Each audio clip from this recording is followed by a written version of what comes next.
चंदा मामा तू मस्कट में बात कही हसैया जिसे तू शॉर्टकट में।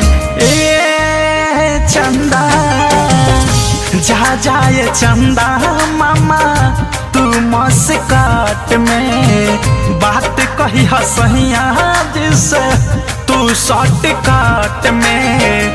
काल जे जहाज नहीं धरे बिया है अपन दोसर का देम अब न इंतजार में मारम बिया है अपन दोसर का देम। जा जाए चंदा मामा तू मस्कट में बात कही हसैया जिसे तू शॉर्टकट में।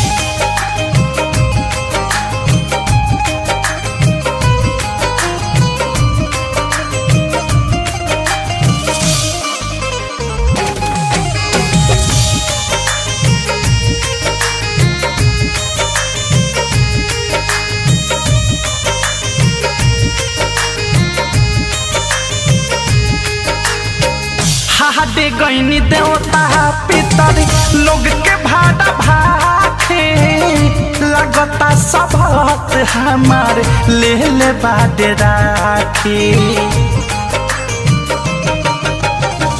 हाडे गईनी देवता पितर लोग के भाड़ा भाखे लगता सबक हमार ले ले बाटे राखी। अब न सास ससुरों से डरम बिया है अपन दोसर का देम अब न तकिया पाजा में पकड़म बिया है अपन दोसर का देम। जा जाए चंदा मामा तू मस्कट में बात कही हसैया से तू शॉर्टकट में।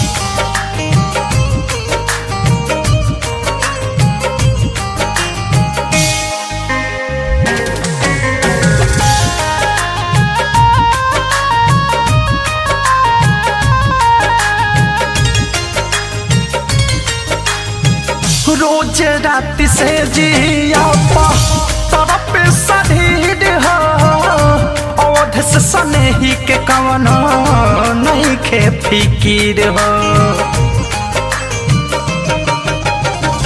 रोज रात से जिया तरफ शरीर हो अवध से सनेही के कवनो नहीं खे फिकीर हो। अब रास्ता नई हट के धरम बिया है अपन दोसर का देम काल जे जहाज नहीं धरम बिया है अपन दोसर का देम। जा जाए चंदा मामा तू मस्कट में बात कही हसैया से तू शॉर्टकट में।